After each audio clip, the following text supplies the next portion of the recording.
Hello friends, स्वागत है आपका होम ट्यूशन चैनल पे। दोस्तों, जैसा कि आप जानते हैं कि एसएससी जीडी के जो फॉरम है 2021 के, वो चले हुए हैं। आपने फॉरम या तो सबमिट कर दिया होगा या आप करने वाले होंगे दोस्तों। लेकिन सबसे बड़ा सवाल यह है कि आप कैसे एसएससी जीडी एग्जाम की तैयारी करें एक बेहतरीन तरीके से टाइम को मैनेज करते हुए, हर सब्जेक्ट को स्मार्ट वे में पर्टिकुलर टाइम डिवाइड करते हुए अपना 100% आप हर सब्जेक्ट को कैसे दे पाएंगे और एग्जाम एक बेहतरीन परफॉर्मेंस के साथ 90 प्लस का स्कोर आप कैसे कर पाएंगे, इसी बात को लेकर हम ये वीडियो आपके लिए लेके आए हैं। आप में से बहुत सारे स्टूडेंट ये सोच रहे होंगे, सर नेगेटिव मार्किंग है तो 90 का स्कोर कैसे हो सकता है, क्या 90 का टारगेट रख के ही तैयारी करनी चाहिए? तो मैं कहूंगा कि बिल्कुल, क्योंकि आपने प्रीवियस ईयर में देखा होगा 2018-19 की जो भर्ती थी उसमें भी आपने देखा होगा कि 84-85 में भी बच्चों का सिलेक्शन नहीं हो पाया था, क्योंकि कट ऑफ बहुत ज्यादा हाई गई थी दोस्तों। अब आप कहेंगे सर नेगेटिव मार्किंग है, तो नेगेटिव मार्किंग दोस्तों और कुछ नहीं है, बस आपके मानसिक जो बदलाव उसको चेंज करने की एक कोशिश है। नेगेटिव मार्किंग का इफेक्ट क्या होता है दोस्तों, आप ध्यान से सुनिए। आपके पेपर में अगर मान लीजिए नेगेटिव मार्किंग नहीं है तो आप जो आपको क्वेश्चन 50% भी आता है ना, उसको भी फुल कॉन्फिडेंस के साथ अटेम्प्ट करके आते हैं कि यस कोई दिक्कत नहीं, नेगेटिव मार्किंग तो है नहीं, नंबर तो आपका कटेगा नहीं, तो वहां पे आप ज्यादा कॉन्फिडेंस में रहते हैं। और जब नेगेटिव मार्किंग रहते हैं दोस्तों, तो जिस क्वेश्चन में आप 90% भी श्योर होते हैं ना कि मेरा क्वेश्चन का आंसर यही होगा, वो क्वेश्चन भी आप अटेम्प्ट करने से डरते हैं, क्योंकि आपको पता है कि नेगेटिव मार्किंग है, नंबर कट जाएगा। तो यहां पे क्या होता है कि ज्यादातर केस में क्या होता है कि आता हुआ क्वेश्चन भी हम इसलिए छोड़ के आ जाते हैं क्योंकि हम फुल कॉन्फिडेंस के साथ उस क्वेश्चन को अटेम्प्ट नहीं कर पाते, क्योंकि हमारे मन में डर बैठा रहता है नेगेटिव मार्किंग का। तो नेगेटिव मार्किंग और कुछ नहीं है दोस्तों, लेवल आपका समान रहेगा, क्वेश्चंस का पैटर्न सेम रहेगा जो प्रीवियस में रहा, लेकिन बस एक छोटा सा बदलाव आपके दिमाग के साथ किया गया है कि इस बार पेपर में नेगेटिव मार्किंग शामिल की गई है। लेकिन आपका टारगेट अभी भी, क्योंकि पहले भी 100 क्वेश्चन आते थे पेपर में, अब भी ही 100 ही क्वेश्चन आएंगे, तो आपका टारगेट उस 100 में से 90 क्वेश्चन सही करने का होना चाहिए दोस्तों। और आज की इस वीडियो में हम यहां पे डिस्कस करेंगे कि कैसे आप 90 का स्कोर अचीव करेंगे, किस प्रकार से अपनी स्टडी को एक प्रकार से ब्रीफ तौर पर तैयार करेंगे, उसके आधार पर आप तैयारी करेंगे दोस्तों। ठीक है, तो चलिए शुरू करते हैं। देखिए होता क्या है दोस्तों कि जैसे आप फॉर्म निकले हैं, फॉर्म भरे जा रहे हैं, तो आप में से बहुत सारे बच्चों ने फॉर्म भर दिया होगा। तो होता क्या है, जब भी कोई वैकेंसी निकल के आती है ना दोस्तों, नई वैकेंसी, तो शुरुआत में बच्चे क्या करते हैं, टाइम टेबल बना लेते हैं। भाई मैं 4 बजे उठूंगा, ये करूंगा, 5 बजे उठूंगा, ये करूंगा, 6 बजे बैठ के पढ़ूंगा, 7 बजे चाय पीऊंगा, 8 बजे वो करूंगा, 9 बजे ये स्टडी करूंगा, 10 बजे वो पढ़ूंगा, यानी पूरे 24 घंटे का शेड्यूल बना लेते हैं। फिर होता क्या है दोस्तों कि 4-5 दिन तो वो लगातार, क्योंकि जोश जोश में पढ़ते हैं। जब भी हम किसी वैकेंसी की तैयारी करते हैं या कुछ भी तैयारी करते हैं, तो शुरुआत के 4 से 5 दिन थोड़ा सा क्या रहता है, जोश होता है। और जोश जोश में हम शुरुआत के 4 या 5 दिन उसी टाइम टेबल को फॉलो करने की कोशिश भी करते हैं। लेकिन होता क्या है कि 4-5 दिन के बाद आपका मन ऐसा हो जाएगा कि पढ़ने का मन ही नहीं करेगा। बात आ रही समझ में? फिर आप पढ़ने से भी कतराओगे। और दोस्तों याद रखना, सफल इस एग्जाम में वही हो पाएगा जो शुरू से लेकर आखिरी तक कंटिन्यूटी बनाए रखेगा। आप एक श्लोक को याद रखिए, slow and steady wins the race. ठीक है, होता क्या है कि शुरुआत में हम 12-12 घंटे पढ़ लेते हैं और उसके बाद महीने भर हमने किताबें नहीं उठाई है। उससे अच्छा है कि आप कम पढ़िए लेकिन लगातार पढ़िए। वो मोस्ट इंपॉर्टेंट आपके लिए चीज है और सबसे महत्वपूर्ण चीज भी वही है दोस्तों। ठीक है, क्योंकि 4 दिन आप 12-12 घंटे पढ़ के आप सिलेक्शन नहीं ले सकते। सिलेक्शन लेना है तो आपको कंटिन्यूटी बनाए रखनी होगी दोस्तों। किसी भी कार्य में अगर आपको सफलता चाहिए, छोटे से छोटा काम, बड़े से बड़ा काम हो, निरंतरता, वो कहते हैं ना, करत करत अभ्यास के जड़मती होत सुजान, रस्सी आवत जाते सिर पे पड़त निशान। तो आपको लगातार चलना है। ऐसा नहीं कि भी 2 दिन हमने पढ़ लिया फिर छुट्टी, फिर 2 दिन पढ़ लिया फिर छुट्टी, ऐसा नहीं है। कम पढ़िए, लगातार पढ़िए। ठीक है। और दूसरा यहां पे हमने 3 महीने का ही प्लान क्यों लेके चले हैं, क्योंकि जहां तक पॉसिबिलिटी है दोस्तों, आपका एसएससी जीडी का जो एग्जाम है नवंबर के लास्ट में करवाया जा सकता है दोस्तों। तो हमारा टारगेट है कि आपके जो आने वाले ये 3 महीने हैं, अगस्त, सितंबर और अक्टूबर, इन 3 महीनों में आप कैसे बेहतरीन तरीके से टाइम को मैनेज करते हुए तैयारी करेंगे, आइए डिस्कस करते हैं दोस्तों। तो सबसे पहले हम यहां पे बात करेंगे, जो मैं टाइम टेबल आपको बता रहा था कि बहुत सारे बच्चे टाइम टेबल बना लेते हैं, फिर उसको 4 दिन फॉलो करते हैं, फिर उसको छोड़ देते हैं। मैं आपको कहना चाहता हूं कि टाइम टेबल मत बनाइए, क्योंकि होता क्या है कि मान लीजिए अपने टाइम टेबल में आपने लिख दिया भाई सुबह 6 बजे उठ के मैं हिंदी पढ़ूंगा, और खुदा ना खास्ता उस टाइम पे आपको कोई काम हो गया, मान लीजिए कहीं जाना पड़ गया, तो फिर होता क्या है कि बच्चे मानसिक तनाव में आ जाते हैं कि यार 6 बजे मुझे पढ़ने बैठना था, अब 6 बजे तो मैं यहां पे गया, तो फिर वो मतलब लगभग उसके 6-7 पढ़ता ही नहीं है वो, ऐसा होता है। मान लीजिए 6 से 12 बजे तक आपने टाइम टेबल बना रखा, भाई 6 से 8 मैं ये पढ़ूंगा, 8 से 10 मैं ये सब्जेक्ट पढ़ूंगा, 10 से 12 में ये पढ़ूंगा। अब मान लीजिए कहीं आपको जाना पड़ गया, आपके शुरुआत के 3 घंटे खराब हो गए, तो आपका मन नहीं करेगा पढ़ने का, क्योंकि आप सोचोगे यार फिर ये कब पढ़ूंगा मैं। तो उससे अच्छा है दोस्तों आप टाइम टेबल मत बनाइए, आप टाइम स्लॉट बनाइए। क्या बनाइए दोस्तों? Time slot.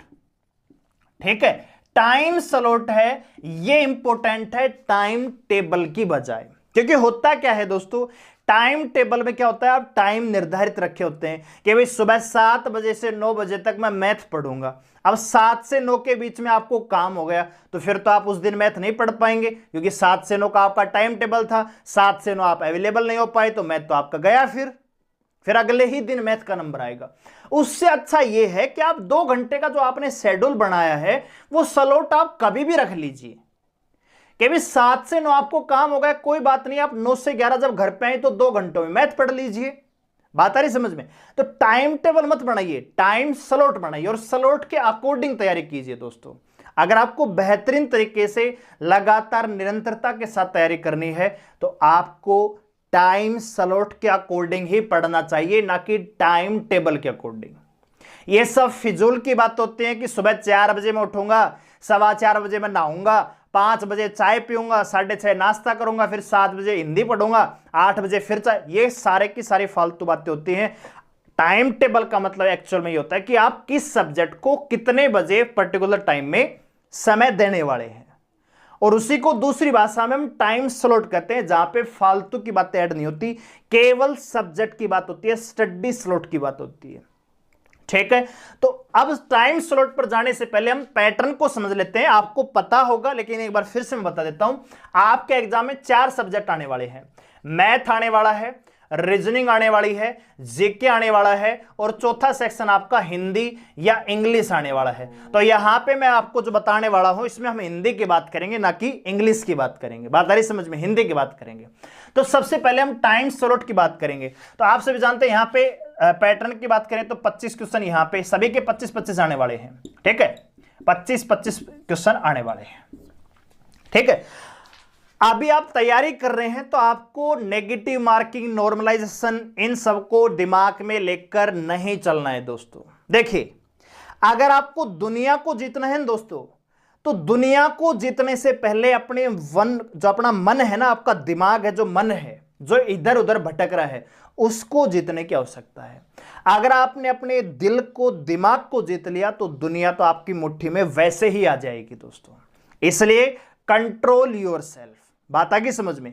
अब करेंगे क्या दोस्तों, जो ये 4 सेक्शन है, 4 जो हमारे सब्जेक्ट हैं, इसको हम टाइम ड्यूरेशन में नहीं बांटेंगे। मैं आपको ये नहीं बताने वाला कि 7 से 9 बजे तक आप ये पढ़िए, नहीं, मैं आपको स्लॉट बताने वाला हूं।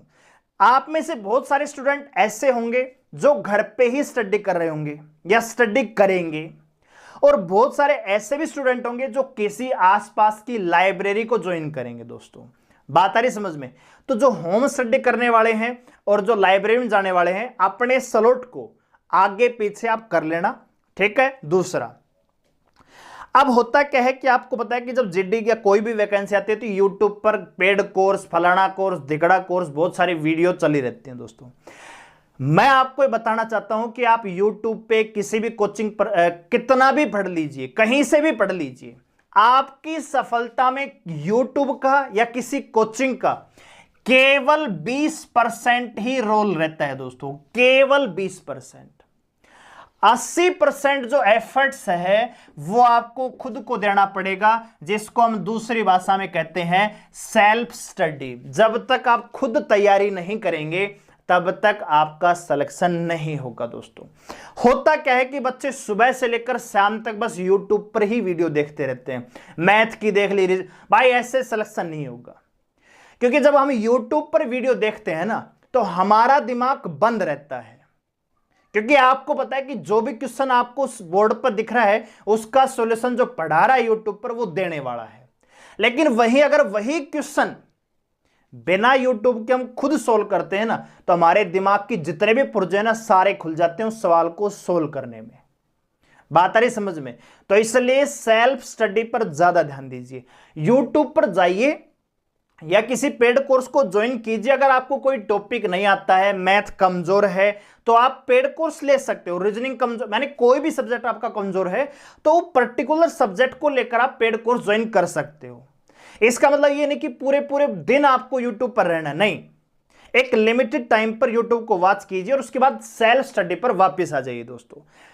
याद रखिए, बिना सेल्फ स्टडी के आपका सिलेक्शन नहीं होगा, चाहे आप हिंदुस्तान के किसी भी टीचर से पढ़ लीजिए। बात आगे समझ में?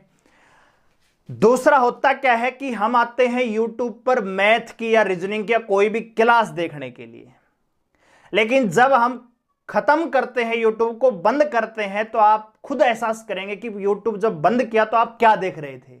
या तो कोई कॉमेडी वीडियो देख रहे थे, या कॉमेडी शो देख रहे थे, या कोई गाना सुन रहे थे, या कोई फनी वीडियो देख रहे थे, या आप इंस्टाग्राम देख रहे थे। ठीक है, तो ये सारी की सारी चीजें क्या है, आपकी असफलता में कारण बनेगी।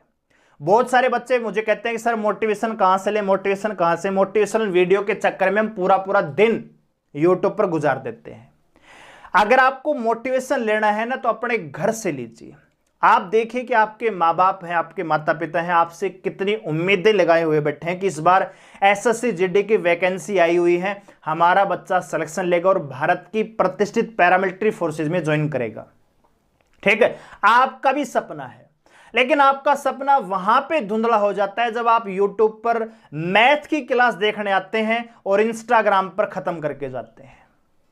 इसलिए मोबाइल फोन से, फालतू की चीजों से लिमिटेड टाइम में ही उनसे अटैच रहिए। जहां तक जरूरत है केवल उतना ही इस्तेमाल कीजिए। मैथ की क्लास देखने आए तो मैथ ही देखिए, कि क्लास खत्म तो मोबाइल बंद। ठीक है, ये सबसे बड़ी गलती हम करते हैं दोस्तों। आइए बात करते हैं टाइम स्लॉट की। तो यहां पे मैं जो टाइम टेबल बताने वाला हूं, जो स्लॉट बताने वाला हूं, वो उस विद्यार्थी के अकॉर्डिंग जो लाइब्रेरी को ज्वाइन करता है। अब जो घर पे पढ़ रहा है वो अपने अकॉर्डिंग इसको चेंज कर सकता है। टाइम आप बढ़ा भी सकते हैं स्लॉट का और घटा भी सकते हैं। क्लियर है? अब मान लीजिए कोई बच्चा है जो लाइब्रेरी में नहा धो के सुबह 8 बजे 7 बजे घर से निकल जाता है और 8 बजे वो लाइब्रेरी की कुर्सी पर बैठ जाता है। देखिए, अब एक चीज और आती है, बहुत सारे बच्चे ऐसे भी होते हैं जो सुबह 4 बजे उठना पढ़ना मतलब उठकर पढ़ना पसंद करते हैं। बहुत सारे बच्चे 9 बजे उठते हैं तो 10 बजे स्टडी स्टार्ट करते हैं। बहुत सारे ऐसे बच्चे जो रात को ज्यादा पढ़ते हैं, दिन को कम पढ़ते हैं। लेकिन जब भी आपका जो शुरुआती आवर होता है ना दोस्तों, आप कभी भी उठ के पढ़ रहे हैं, जो शुरुआती घंटे होते हैं उस समय आपका दिमाग सबसे ज्यादा एक्टिव रहता है और इन आवर्स में आपको वो सब्जेक्ट पढ़ना चाहिए जो आपको कम आता है और आपके लिए ज्यादा महत्वपूर्ण है। बात आ रही समझ में? मान लीजिए कोई घर पे पढ़ रहा है, 9 बजे उठता है, तो 9 बजे उठते ही आपको कौन सा सब्जेक्ट पढ़ना है, या फिर आप लाइब्रेरी में जा रहे तो लाइब्रेरी में जाते ही आपको कौन सा सब्जेक्ट स्टार्ट करना है। इन चीजों का आप ध्यान रखिए दोस्तों। क्लियर है? हम क्या करते हैं, उठते ही आसान सब्जेक्ट को पकड़ लेते हैं, थोड़ी देर में हम बोर हो जाते हैं क्योंकि वो चीजें तो हमें आती हैं। फिर जो अन्य सब्जेक्ट हैं जो आपको हार्ड लगते हैं उनको पढ़ते टाइम फिर हमें नींद आती है और पढ़ने का मन भी नहीं करता, फिर वो उस दिन का टाइम भी चला जाता है। इसलिए देखिए, एक बात आप समझिए, अगर आपको दुनिया को कुछ करके दिखाना है ना दोस्तों, तो आपके अंदर एक जोश होना चाहिए, जिद होनी चाहिए, आपके अंदर एक आग होनी चाहिए। बात आ रही समझ में? गुस्सा होना चाहिए कि हाँ मुझे इस बार करके दिखाना ही दिखाना है। कई बार क्या होता है कि पढ़ने का मन नहीं करता, तो आप अपने दिमाग से एक बात कहिए, जब पढ़ने का मन नहीं करता और तब आप पढ़ोगे, वही आपकी लाइफ को चेंज करेगा दोस्तों। क्लियर है? देखिए, अगर पढ़ने का मन नहीं करता तो फिर सभी आईएएस आईपीएस होते। बात आ रही समझ में? तो इसलिए मन को कंट्रोल करना पड़ेगा, पढ़ना तो पड़ेगा दोस्तों। अब मान लीजिए कोई बच्चा जाता है 8 बजे, लाइब्रेरी उसकी स्टार्ट हो जाती है, तो 8 बजे शुरू होते ही सबसे पहला जो स्लॉट रहेगा वो रहेगा 2.5 घंटे का। कितने घंटे का दोस्तों? 2.5 घंटे का। इसका मतलब ये हुआ कि 8 बजे से लेकर 10:30 बजे तक, ठीक है, 8 AM से लेकर 10:30 AM तक, यानी कितने घंटे का दोस्तों? 2.5 घंटे का ये आवर्स का स्लॉट रहेगा। और इसमें जाते ही आपको क्या करना है? जीके या जीएस आपको पढ़नी है। क्लियर है? कैसे पढ़ना है? मान लीजिए बेस्ट बुक हम लेके आएंगे, लेकिन सबके पास लूसेंट तो होगी। एक आपके पास सब्जेक्टिव बुक होनी चाहिए थ्योरेटिकल, जैसे लूसेंट है। एक आपके पास ऑब्जेक्टिव बुक होनी चाहिए क्वेश्चन प्रैक्टिस के लिए। आपके पास किरण भी हो सकती है, घटना चक्र भी हो सकती है, कोई और बुक है वो भी आप रख सकते हैं। लूसेंट की ऑब्जेक्टिव आती है वो भी आप रख सकते हैं, कोई दिक्कत वाली बात नहीं। लेकिन 2 किताब आपके पास जीके की होनी चाहिए, एक सब्जेक्टिव एक दूसरा ऑब्जेक्टिव। अब होगा क्या? मान लीजिए आपने आज से पढ़ना स्टार्ट किया और आपने पहला ही टॉपिक उठा लिया कि भाई लूसेंट की हम प्राचीन भारत का इतिहास पढ़ेंगे। क्लियर है? तो शुरुआत के जैसे आज स्टार्ट किया तो 2.5 घंटे आपको प्राचीन भारत का इतिहास, यानी शुरुआत में जो आपने टॉपिक उठा लिया, जो सब्जेक्ट आपने उठा लिया है वो कंप्लीट करना है, चाहे वो आज खत्म हो चाहे वो 2 दिन बाद खत्म हो रहा हो। क्लियर है? जैसे मान लीजिए आपने पॉलिटी स्टार्ट कर दिया, तो पॉलिटी कम से कम आपके 3 दिन ले लेगा स्टडी करने में। अब यहां पे भी पढ़ने का तरीका है। बहुत सारे बच्चे क्या करते हैं, एक पेज पकड़ लेंगे, जब तक ये मुझे याद नहीं होगा तब तक मैं इसी पेज के लगा रहूंगा। ऐसे याद नहीं होता। आपको क्या करना होता है? फॉर्मल रीडिंग करनी होती है। जब आप बार बार उसी फॉर्मल रीडिंग को दोहराएंगे, बार बार पूरे टॉपिक को दोहराएंगे, सब्जेक्ट को दोहराएंगे, तो धीरे धीरे फैक्ट आपके दिमाग में बैठना स्टार्ट हो जाएंगे और आपको याद भी होना स्टार्ट हो जाएंगे। अगर आप यही याद करना स्टार्ट हो, भाई नागरिकता 5 से 11, नागरिकता 5 से 11, ऐसे याद नहीं होता।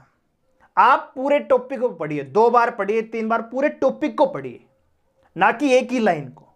जब टॉपिक को पूरा पढ़ेंगे तो आपको आपकी समझ विकसित होगी और आपको समझ में आने लग जाएगा दोस्तों। क्लियर है?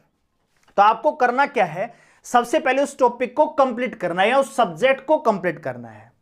मान लीजिए आपने शुरू किया भाई पॉलिटी खत्म करनी मेरे को सबसे पहले, तो पॉलिटी आज 2.5 घंटे पढ़ी, आज आपके 2.5 घंटों में पॉलिटी कंप्लीट नहीं हुई, तो अगले दिन जब आप आएंगे तो इसी पॉलिटी को जहां तक आपने पढ़ लिया है वहीं से स्टार्ट करेंगे। तो पहले आप पढ़ेंगे सब्जेक्टिव बुक से, पूरा का पूरा सब्जेक्ट खत्म करेंगे। मान लीजिए आपने प्राचीन भारत या पॉलिटी या ज्योग्राफी जो भी आपने स्टार्ट किया है, पहले उस सब्जेक्ट को खत्म करेंगे थ्योरेटिकल, और उसके बाद क्या करेंगे? अगले दिन उसके 2.5 घंटों में ऑब्जेक्टिव प्रैक्टिस यहां पे करेंगे दोस्तों। क्लियर है? यानी एक सब्जेक्ट आपका पूरी तरह से तैयार हो जाना चाहिए। अब अगला स्लॉट तैयार होता है। अगला स्लॉट क्या करेंगे? यहां पे 8 से 10:30 बजे तक 2.5 घंटे का पहला स्लॉट आपका यहां पे रहेगा दोस्तों। उसके बाद आप 10-15 मिनट का आराम करेंगे तो अगला स्लॉट आपका स्टार्ट होगा 11 बजे से 1 बजे तक, 11 से AM, ठीक है। और यहां पे हम पढ़ने वाले हैं मैथ। क्या करेंगे दोस्तों? यहां पे मैथ, और ये स्लॉट रहेगा आपका 2 घंटे का, ठीक है। आप इसको कम ज्यादा भी कर सकते हैं, आप 2-2 घंटे कर सकते हैं, 3-3 घंटे भी आप कर सकते हैं दोस्तों। जो सेल्फ स्टडी कर रहे हैं, जो घर पे ही तैयारी कर रहे हो, आप इसको बढ़ा भी सकते हैं। जब आप जल्दी पढ़ना स्टार्ट कर देंगे तो आप टाइम को बढ़ा भी सकते हैं। लेकिन कहने का मतलब यह है कि कोई मान लीजिए 11, अब होता क्या है ना, टाइम टेबल में क्या होगा, सर 8 से 10:30 बजे मुझे जीके पढ़नी थी, 8 से 10:30 में आप घर पे थे नहीं, तो फिर तो आप जीके नहीं पढ़ पाएंगे। तो आपको करना क्या है? टाइम स्लॉट, यही 2.5 घंटे का स्लॉट आपको बाद में ट्रांसफर कर देना है। यानी आपको 2.5 घंटे प्रतिदिन जीके पढ़नी ही पढ़नी है। इस प्रकार से आपका माइंडसेट होना चाहिए, ना कि इस प्रकार से कि एक पर्टिकुलर टाइम पे ही मुझे वो सब्जेक्ट पढ़ना है, अगर उस दिन आपको कोई काम हो गया तो सब्जेक्ट तो आप पढ़ नहीं पाएंगे। ऐसा माइंडसेट नहीं होना चाहिए। इसके अलावा आपका माइंडसेट ये होना चाहिए कि मुझे प्रतिदिन 2 घंटे जीके को देना ही देना है। वो 2 घंटे सुबह हो सकता है, दोपहर में हो सकता है, या रात को हो सकता है, शाम को हो सकता है। बात आ गई समझ में? तो ये टाइम नहीं है, ये स्लॉट है। लेकिन मैं बता रहा हूं कि जैसे कोई लाइब्रेरी में पढ़ेगा तो कैसे अपने टाइम को मैनेज करेगा, तो आप अपने अकॉर्डिंग इसको चेंज कर सकते हैं। ठीक है, 2 घंटे मैथ पढ़ेंगे। अब मैथ में होगा क्या दोस्तों, मैथ को भी उसी प्रकार से आपको पढ़ना है कि आपने कोई भी टॉपिक उठा लिया कि भाई जी मेरे को नंबर सिस्टम पढ़ना है, या आपको परसेंटेज पढ़ना है, या टाइम वर्क जो भी पढ़ना है, तो आप टारगेट बनाइए कि प्रतिदिन मुझे 50 क्वेश्चन सोल्व करने ही करने हैं। ठीक है, एक दिन में चैंपियन नहीं बना जाता दोस्तों, लगातार तैयारी करेंगे, लगातार मेहनत करेंगे, जब एक ना एक दिन आप चैंपियन जरूर बनेंगे और सरकारी नौकरी का सपना आपका डेफिनेटली पूरा होगा।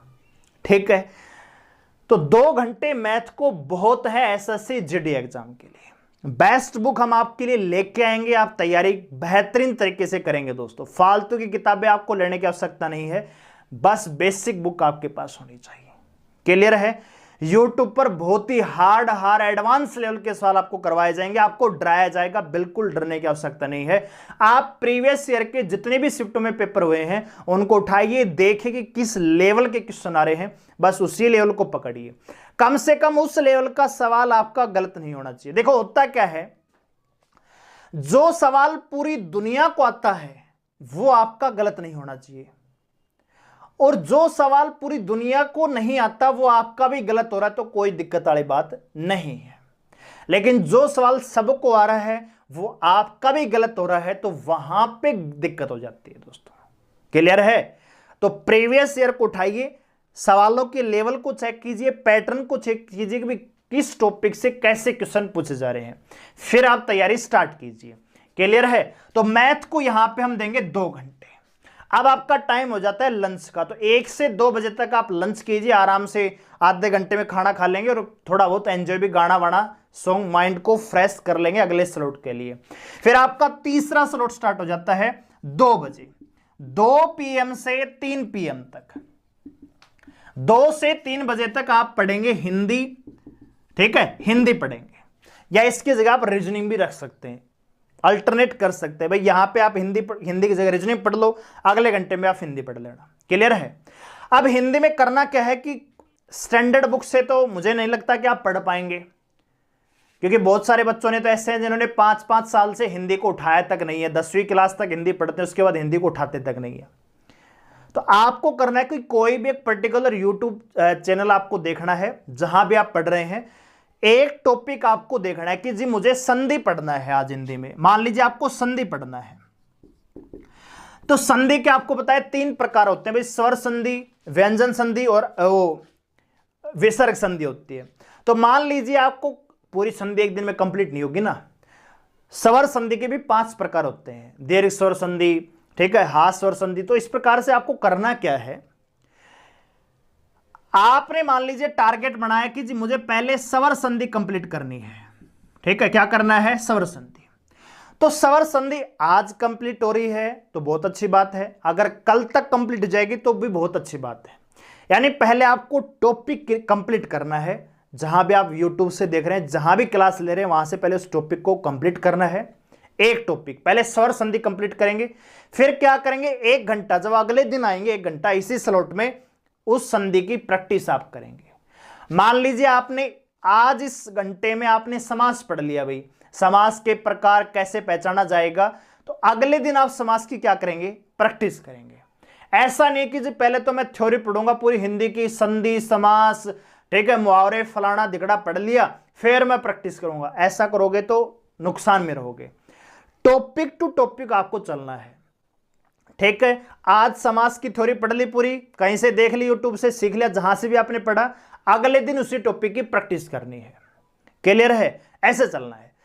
अगला जो स्लॉट रहेगा आपका वो रहेगा 3:15 बजे से, यानी 3:15 से और आपका 4:15 बजे तक।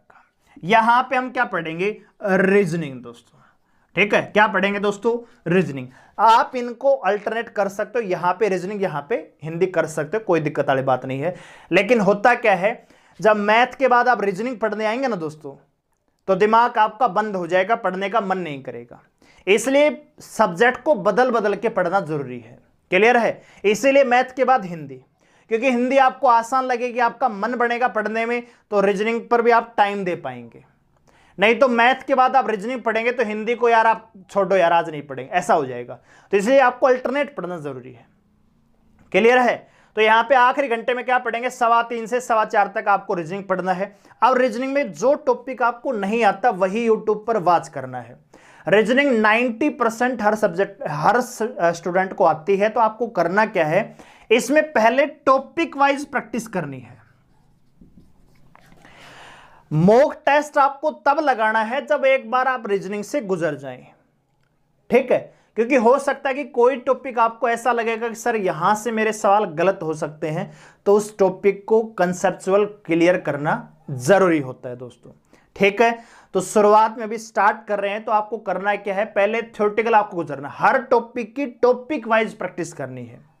जब आपका इस प्रकार से सिलेबस कंप्लीट हो जाए तो फिर आप मॉक टेस्ट भी अटेम्प्ट कर सकते हैं दोस्तों। तो यहां पे हमारे जो घंटे हो जाते हैं कुल मिलाकर दोस्तों 2.5 घंटे, यानी 2, 2, 4, 5, 6, 6.5 घंटे भी हुए हैं दोस्तों। कितने घंटे हुए दोस्तों? 6.5। आप मान लीजिए 4:15, बहुत सारी लाइब्रेरी जो लोकल लाइब्रेरी होती है वो 4:15, 4:30 बजे बंद हो जाती है। लेकिन अगर आप लंबा पढ़ना चाहते हैं, घर पे भी आके पढ़ सकते हैं, तो आपको करना क्या है, बस 1 घंटा या 1.5 घंटा, 1 घंटा कोई भी आप लगा सकते हो इस टाइम के बाद। इस टाइम के बाद जब भी आप फ्री रहेंगे उसमें क्या करना है, आपको एमसीक्यू करना है, ठीक है? एमसीक्यू क्या होता है, क्वेश्चन की प्रैक्टिस करनी होती है, जीके की या हिंदी की, ठीक है? आप एक दिन आप जीके कर सकते हो, या 2 दिन जीके कर लो, फिर 1 दिन हिंदी कर लो, फिर 2 दिन जीके कर लो, फिर 1 दिन हिंदी कर लो। कोई भी टॉपिक बेटर रहेगा कि जो आपने सुबह पढ़ा है उसी सब्जेक्ट से, उसी टॉपिक से यहां पे क्वेश्चन प्रैक्टिस आप करेंगे तो आपका दिमाग है वो शार्प होता चला जाएगा दोस्तों, ठीक है? ये आपको डेली 1 घंटा एमसीक्यू करना ही करना है। दिन में मान लीजिए आपने दिन में हिंदी में वर्णमाला पढ़ी, तो इस घंटे में आप वर्णमाला की प्रैक्टिस कर लीजिए। यहां पे आपने संधि की थ्योरी पढ़ ली तो यहां पे संधि की प्रैक्टिस कर लीजिए। यहां पे आपने मुहावरे पढ़ लिए तो यहां पे मुहावरों के मॉडल लगा लीजिए, एमसीक्यू लगा लीजिए। बात आ रही समझ में? तो एमसीक्यू लगाने से आपका दिमाग है वो चाकू की तरह तेज हो जाएगा, किसी भी चीज को काट डालेगा दोस्तों। क्लियर है? इसके अलावा जब आप रात को सो रहे हैं ना, रात को सोने से पहले, सोने से आधा 45 मिनट पहले, ठीक है, यहां पे क्या करना है, आपको करंट अफेयर पढ़नी है, ठीक है? यहां पे क्या करना है, करंट अफेयर। जब आप अपनी चारपाई पे जा रहे हैं सोने के लिए, तो ऐसा तो नहीं भी चारपाई पे लेटते ही नींद आ जाएगी, ऐसा नहीं होना। तो लेटते ही मोबाइल लगाइए अपने सामने, या जो भी आपके पास करंट अफेयर का मटेरियल है। करंट अफेयर को आप ज्यादा इंपॉर्टेंट मत दीजिए। करंट अफेयर इंपॉर्टेंट है, लेकिन उतने इंपॉर्टेंट नहीं कि आप 2-2, 3-3 घंटे करंट अफेयर पे लगा रहे हैं। 4 से 5 क्वेश्चन आने वाले हैं, बिल्कुल बेसिक फैक्ट बेस्ड क्वेश्चन आएंगे। तो करंट अफेयर को लास्ट टाइम पढ़िए, रेगुलर पढ़िए लेकिन लास्ट टाइम, यानी दिन के एंड में। क्लियर दोस्तों? तो दोस्तों कुल मिलाकर आप यहां पे देखेंगे तो आपका 6:30 से 7:30 और ये 8 घंटा, लगभग 8 घंटे की यहां पे स्टडी होती है दोस्तों, ठीक है? और 8 घंटे की स्टडी में दोस्तों स्लॉट हमने कितने बनाए हैं, एक 2.5 घंटे का, एक 2 घंटे का मैथ का, यहां पे जीके, यहां पे मैथ, 1 घंटा हमने हिंदी को दिया है, 1 घंटा हमने रीजनिंग को दिया है, 1 घंटा हमने एमसीक्यू को दिया है, और यहां पे आधा घंटा हमने करंट अफेयर को दिया है। ये हमारा स्लॉट है दोस्तों। अब ये स्लॉट आप अपने अकॉर्डिंग चेंज कर सकते हैं। मान लीजिए कोई बच्चा 6 बजे पढ़ना स्टार्ट करता है, 6 से 8 आप जीके पढ़ लीजिए, 9 से 11 मैथ पढ़ लीजिए, यानी आप अपने अकॉर्डिंग इसको चेंज कर सकते हैं। इसके बाद आती है बात जो मॉक टेस्ट, ठीक है? तो सप्ताह में 6 दिन पढ़ने का टारगेट बनाइए कि भाई सप्ताह में 6 दिन मैं पढ़ूंगा। संडे को जिस दिन मान लीजिए आप 6 दिन के बाद 7वां दिन आपका रेस्ट रहेगा, उस दिन आप कोशिश कीजिए कि कम से कम 1 मॉक टेस्ट तो आप कंप्लीट लगाइए, ठीक है? और मेरी जहां तक एडवाइस, आपको 2 मॉक टेस्ट लगाने चाहिए, एक तो कंप्लीट और एक मैथ और रीजनिंग का अलग से। क्लियर है दोस्तों? तो इस प्रकार से आप अपने टाइम टेबल को मैनेज करेंगे तो बेहतरीन तरीके से आप सब्जेक्ट्स को क्लियर भी कंप्लीट कर पाएंगे, सिलेबस भी, और हर सब्जेक्ट को बेहतरीन तरीके से तैयार भी कर पाएंगे। अब बात करते हैं कि कैसे हम 90 का स्कोर करेंगे। तो देखिए 90 का स्कोर कैसे करेंगे, ध्यान से देखिए। अगर आपने इस टाइम टेबल को फॉलो किया ना दोस्तों, तो निश्चित रूप से आप 90 प्लस का स्कोर कर सकते हैं। कैसे, अब वो देखिए।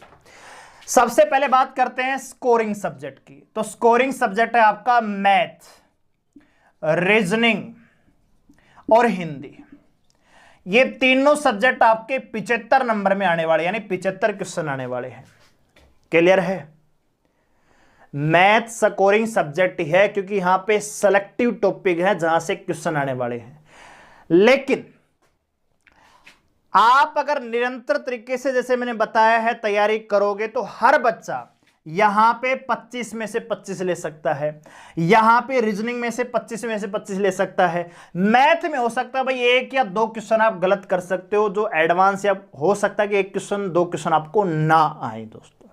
तो यहां पे 75 में से आपका टारगेट रहना चाहिए 73 क्वेश्चंस का, कि भाई 75 क्वेश्चन में से 73 आपके सही होने चाहिए। अब चौथा आपका बचता है जीके। ठीक है, अब जीके में आते हैं 25 क्वेश्चन। तो यकीन मानिए दोस्तों, जीके 25 क्वेश्चन में 4 या 5 क्वेश्चन तो ऐसे मिल जाएंगे पॉलिटी से, कि राष्ट्रपति अपना त्यागपत्र किसको दे सकता है, जो न्यायाधीश है उनकी उम्र जो है 61 से 63 वर्ष कब की सेवानिवृत्ति की, ठीक है, राष्ट्रपति कितनी बार चुनाव लड़ सकता है, इस प्रकार के मौलिक अधिकारों से। तो हर बच्चा यहाँ पे जीके में से 25 में से अगर आप यहाँ पे 18 19 का भी स्कोर कर रहे हैं, 19 क्वेश्चन भी सही कर रहे हैं, यानी 19 क्वेश्चन करने का मतलब यहां पे जीके में केवल आप 76% का स्कोर कर रहे हैं, ज्यादा नहीं कर रहा मैं, 76% का स्कोर। 80% पे मेरिट बनती है किसी भी बोर्ड में। आपको यहां पे 25 में से 76% का स्कोर करना है बस। कितने क्वेश्चन? 19। तो यहां पे आप देखेंगे तो 9 और 3 12 और यहां पे 92। ठीक है दोस्तों, 92 का स्कोर यहां पे आप कर सकते हैं। क्लियर है? तो यहां पे हमने आपको बता दिया है कि कैसे आप अपने टाइम को मैनेज करेंगे, कैसे हर सब्जेक्ट को आपको पढ़ना है। क्लियर दोस्तों? तो उम्मीद करता हूं आपको हमारा बताया हुआ टाइम मैनेजमेंट पसंद आया होगा और आप इसको फॉलो करेंगे। ठीक है दोस्तों, देखिए खामखा शोर मचाने से कुछ नहीं होता। ठीक है, आप तैयारी खामोशी से कीजिए, शोर तो आपकी सफलता मचाएगी दोस्तों। क्लियर है? आपको शोर मचाने की आवश्यकता नहीं है, सफलता आपकी शोर मचाएगी। आप तो बस चुपचाप अपनी तैयारी पे ध्यान दीजिए। दुनिया क्या कह रही है, दुनिया क्या बोल रही है, आपको अगले 3 या 4 महीने कान बंद कर लेने हैं और अपने पूरा ध्यान, पूरा फोकस अपनी स्टडी और अपने टारगेट पे होना चाहिए। ठीक है? और होम ट्यूशन चैनल आपके उज्जवल भविष्य की कामना करता है। वीडियो को लाइक करें, शेयर करें, चैनल को सब्सक्राइब करें। मिलते अगले वीडियो में, तब तक के लिए धन्यवाद।